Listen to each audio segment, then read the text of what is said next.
गेले दाम से मासूक। माननीय पुरोहित सिमोन नाग और इनके परिवार में आज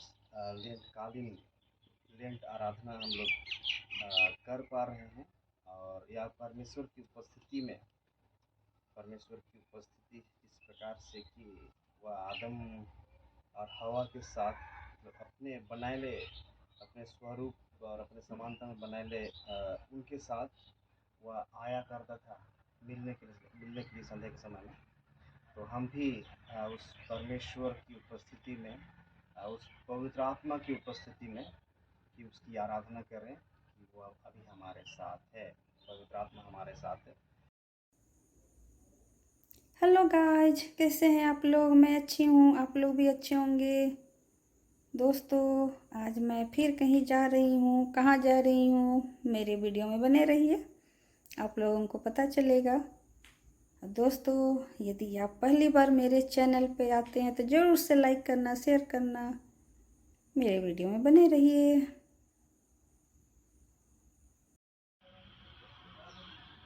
देखिएगा, ये कटहल एकदम जमीन से सट के फला हुआ है।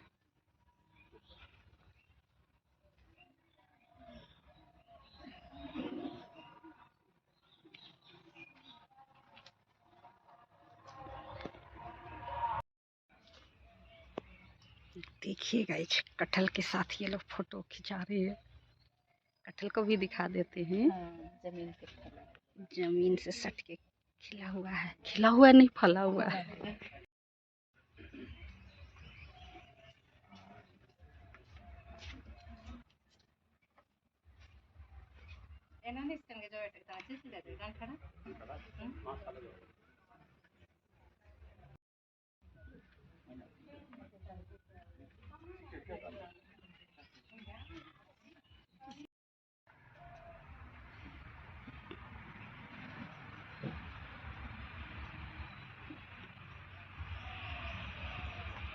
हम लोग आत्मा और सच्चाई से कर पाएंगे। टूटा मन परमेश्वर की योग्य बलिदान है। हे परमेश्वर, तू टूटे और पिसे हुए मन को कुछ नहीं जानता। पुत्र और पवित्र आत्मा के नाम में आमीन। हे परमेश्वर, हम बहुत धन्यवाद देते हैं आज के इस दिन के लिए कि भोर से इस संध्या तक तू अपने संरक्षण में हमें सुरक्षित रखा। दिन भर अपने अपने व्यस्तता कार्यों में हम रहे, जिस समय कि हम तुझे संभावना भूल गए थे, लेकिन तूने हमें नहीं भूला और उन कार्यों के समय में तो अपने संरक्षण में हमें रखा। कार्यों में तू जब तक तेरे पवित्र आत्मा के द्वारा हमारी मदद नहीं करता है, तब तक हम कुछ भी नहीं कर सकते, अंत भी कर सकें। प्रभु यीशु ख्रीष्ट के द्वारा आमीन। हे सनातन के चट्टान हो तू मेरा रक्षक स्थान, तेरे छेदे पांजर से रण और जल जो बहे थे, मेरे हृदय में बैठा पाप का दोष और बंधुभाव काम में लाएंगे। पवित्रता से सच कर प्रभु की आराधना कीजिए। समस्त पृथ्वी प्रभु से डरे। मेरी प्रार्थना तेरे सम्मुख सुगंधित धूप ठहरे और मेरा हाथ जोड़ना सांध्या बलि माना जाए। परमेश्वर पिता हमारे सृष्टिकर्ता की महिमा हो, उसके पुत्र हमारे मुक्तिदाता की महिमा हो, उसके आत्मा हमें पवित्र करने वाले की महिमा हो, जैसे आदि में थी, अब है और सदैव होती रहेगी। आमीन। हे सर्वशामर्थी प्रभु परमेश्वर, तू पवित्र पवित्र पवित्र है। स्वर्ग और तेरे से परिपूर्ण है, परम धाम में तेरी महिमा हो। आमीन। मैं अब उठकर अपने पिता के पास जाऊंगा और उससे कहूंगा कि पिताजी, मैंने स्वर्ग के विरोध में और तेरी दृष्टि में पाप किया है, अब इस योग्य नहीं रहा कि तेरा पुत्र कहलाऊं। मेरे साथ साथ कहेंगे, हे अत्यंत दयालु परमेश्वर, हम मानते हैं कि हमने मन वचन और कर्म से तेरे विरुद्ध पाप किया है। हमने अपने संपूर्ण मन से तुझसे प्रेम नहीं किया, हमने अपने पड़ोसी से अपने समान प्रेम नहीं किया। हे दयावान परमेश्वर, हम प्रार्थना करते हैं कि अतीत में किए गए हमारे पापों को क्षमा कर। तू जो स्वर्ग में है, तेरा नाम पवित्र माना जाए, तेरा राज्य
आइए हम आज के 18वें पाठ को हम सुनेंगे, जो हम सबको मिलता है यूहन्ना रचित सुसमाचार उसका 10वां अध्याय 10वां पद का खंड का 10 पद संख्या 10 का खा। मैं इसलिए आया हूँ कि वे जीवन पाएं और बहुतायत से पाएं। यहाँ तक यह परमेश्वर का वचन है। परमेश्वर का धन्यवाद हो। हम धन्यवाद देते हैं तुझे आज की संध्या के समय के लिए कि तू अपने दास पादरी सिमोन नाथ के परिवार में हम सबको उपस्थित किया है, और हम दुआ करते हैं कि तेरे इन वचनों से सीखना समझना चाहते हैं। यीशु ख्रिस्त ने कहा कि मैं इसलिए आया कि वे जीवन पाएं और बहुत आयत से पाएं। यह यीशु ख्रिस्त का इस जगत में आने का सबसे बड़ा तात्पर्य था। जीवन पाएं, वे मतलब हम मनुष्य जीवन पाएं और बहुत आयत से जीवन पाएं। जैसे कि मैं उन बातों को पुनः दोहराऊंगा जो कि आपके बीच में पहले कई बार बोल चुका हूँ। यह इस लेंटेन का शाब्दिक अर्थ पतझड़ ऋतु, और इस पतझड़ ऋतु में पेड़ अपने पत्तों को गिराती है और उसमें कोमल और नए पत्ते आते हैं। और विज्ञान का कहना है कि जिस समय कि नया पत्ती आता है या तो पेड़ अपने पत्तों को गिरा देती है, तो उस समय पेड़ अपनी जड़ को और अंदर लेकर के जाती है ताकि उसे योग्य जितना जरूरत है उतना पानी उसे मिल सके, इस धरती से उस पानी को सोख सके। ऐसा हम देख पाते हैं। मतलब उस पेड़ रूपी शरीर में उस समय पानी की अधिक आवश्यकता पड़ती है, क्योंकि पत्ती संभावना झड़ चुके होंगे और जो है कि एकमात्र सहारा उसका जड़ है, और जड़ बहुत अंदर चला जाता है। इसी प्रकार से जो कि आज के सुसमाचार में हम लोग सुन रहे थे यूहन्ना 10 और उसका 10 पद का खंड खा में, कि मैं जीवन देने के लिए आया हूँ और बहुतायत का जीवन देने के लिए।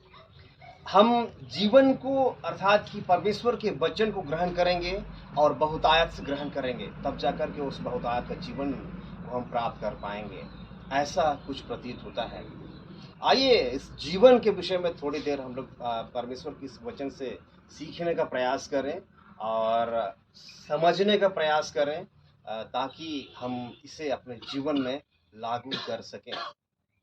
जीवन का अंग्रेजी शब्द यदि हम कहेंगे जिसको लाइफ बोला जाता है, लाइफ। और जो ये 4 अक्षर का एक शब्द है, 4 अक्षर का एक शब्द है जिसमें एल, आई और एफ और ई होता है, सब जानते हैं हम लोग।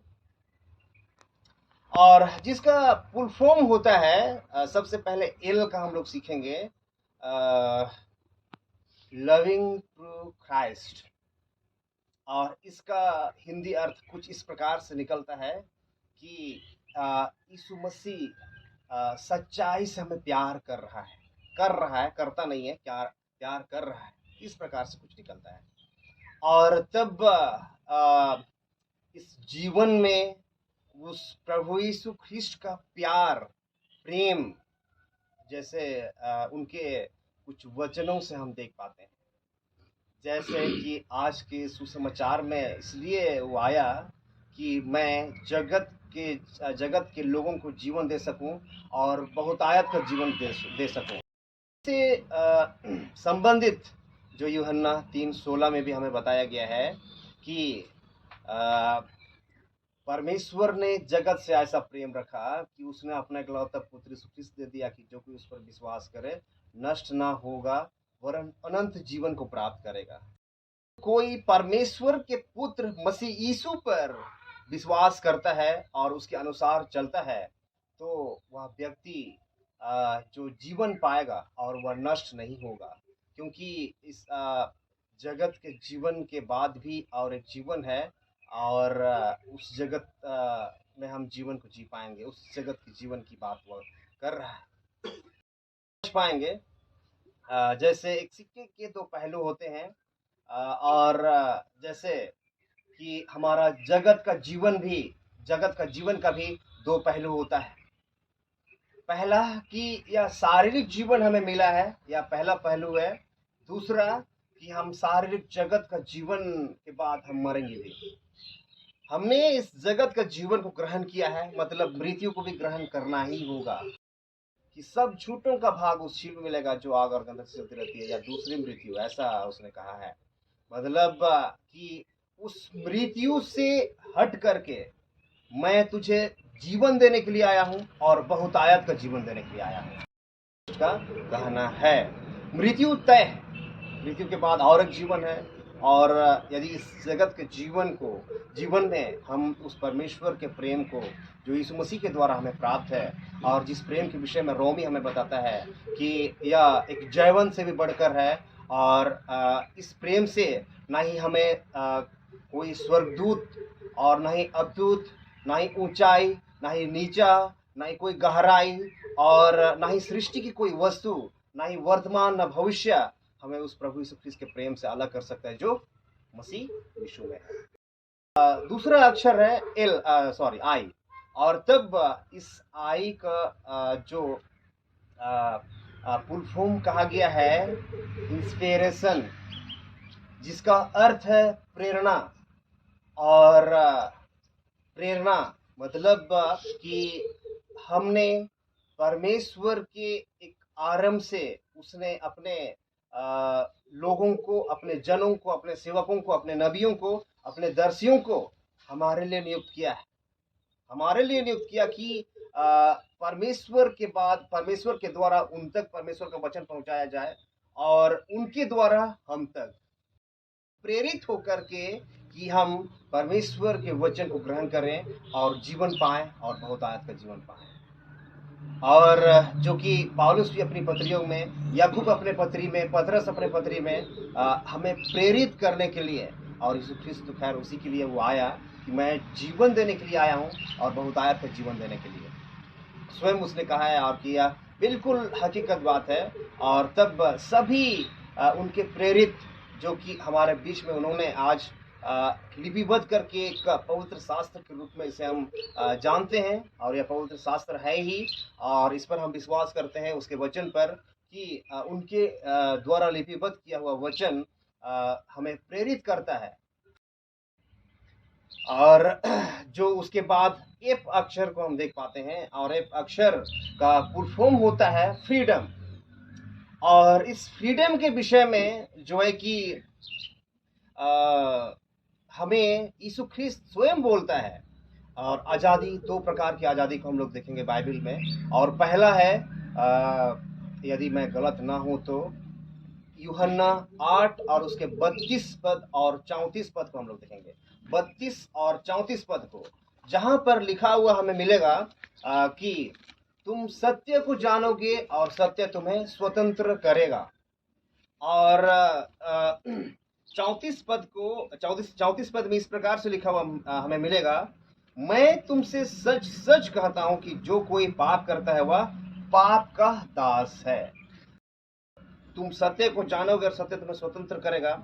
इसका अर्थ है कि हम किसी के घर के नौकर नहीं हैं। हम नौकर हैं तो हमने पाप किया है और उस पाप का नौकर हैं। और तब जो है कि उस पाप से स्वतंत्र करने की बात करता है यीशु ख्रिस्ट स्वयं बोल रहा है, यदि तुमने पाप किया है और तब उस पाप के कारण मैंने तुम्हें बताया है कि तुम जीवन को खो दोगे और मैं उस अनंत जीवन को नहीं दे पाऊंगा यदि तुम मेरी बातों को ना सुने तो। इसलिए कि तुम सत्य को जानोगे और वह सत्य मैं हूँ, और वही सत्य तुम्हें उस पाप का गुलाम में, पाप के दलदल में तुम जकड़े हुए हो कि उस पाप से तुम छुटकारा प्राप्त करोगे जबकि तुम मेरे ऊपर विश्वास करोगे। तब बाद हम देखेंगे मत्ती रचित सुसमाचार के 11 अध्याय और उसके 28 पद से 30 पद तक हम लोग देखेंगे। जैसा लिखता है, हे सब परिश्रम करने वालों और बोझ से दबे हुए लोगों, मेरे पास आओ और मैं तुम्हें विश्राम दूंगा।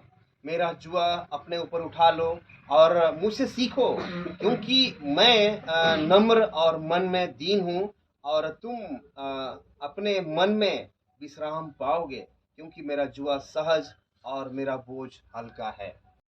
कहा है कि उस पाप के दलदल से तो यीशु ख्रिस्त पर विश्वास करके हमने जीवन को ग्रहण कर लिया है। मतलब उस पाप से हमने स्वतंत्रता को ग्रहण कर लिया है। हम पाप के गुलाम नहीं हैं उस पर विश्वास के द्वारा। अब यह दूसरे प्रकार की गुलामी की बात यीशु ख्रिस्त करता है कि परिश्रम से और बोझ से दबे हुए लोगों के लिए। परिश्रम हर कोई करता है। यहाँ जो उपस्थित हैं हम सब परिश्रम करते हैं। हमारा सबका परिश्रम करना बहुत अति आवश्यक है। परमेश्वर हमें परिश्रम करने के लिए ही भेजा है, परिश्रम करने के लिए ही भेजा है। लेकिन उसके साथ साथ बोझ से दबे हुए लोग, जैसे बहुत सारा बोझ है हमारे ऊपर भी, हम पुरोहितों के ऊपर भी, कि एक बोझ है कि कलीसिया को, यीशु ख्रिस्त की कलीसिया को, हम दृढ़करण के समय में इस बात को सीख लिए हैं। जिस समय कि हम दृढ़करण क्लास ले रहे थे और क्लास कर रहे थे, उस समय में हमने सीख लिया है कि जिस कलीसिया के हम अंग हैं, जिस कलीसिया के हम सदस्य हैं, वह कलीसिया यीशु ख्रिस्त का देह है। उसका सिर, मतलब ये सिर जो है कि स्वयं ही यीशु ख्रिस्त है। उस कलीसिया की देख रेख का बोझ हमारे ऊपर है, और उस चीज को हम भी देखते हैं। का बोझ कुछ न कुछ है, जो कि सरकारी कार्य क्षेत्र हो सकता है, परिवार हो सकता है, और समाज हो सकता है। बहुत सारा चीज हो सकता है। हो सकता है कि हम बीमार से पीड़ित हैं, हो सकता है कि बहुत सारी चीजें, गरीबी से हम जूझ रहे हैं, बहुत सारी चीजें हैं जो कि हर प्रकार के बोझ से हम दबे हुए हैं। तो उसने कहा कि मेरे पास आओ, सब प्रकार का जो बोझ है, बोझ जो है सब प्रकार का बोझ है कि मेरे पास आओ, चाहे कलीसिया चलाने के लिए, चाहे परिवार चलाने के लिए, चाहे समाज चलाने के लिए, चाहे इस राज्य को चलाने के लिए, सब प्रकार का बोझ को तुम मेरे पास लेकर के आओ ताकि मैं तुम्हें विश्राम दे सकूं। मेरा जुआ अपने ऊपर उठा लो, मतलब जिस वचन को मैं तुम्हें बोलता हूं कि उस वचन को तुम ग्रहण कर लो, और वह जो है कि मुझसे सीख लो, और तब कि तुम स्वतंत्रता को प्राप्त करोगे। इस जगत के जीवन को तुमने प्राप्त किया है, मतलब, और जो अंत में ई अक्षर बच गया, और उसको इम्पावरमेंट कहते हैं, और जिसका अर्थ है आधिकारिकता। आधिकारिकता, और तब यह आधिकारिकता, अधिकार हमारे जीवन में है कि मसीह यीशु को ग्रहण करने का।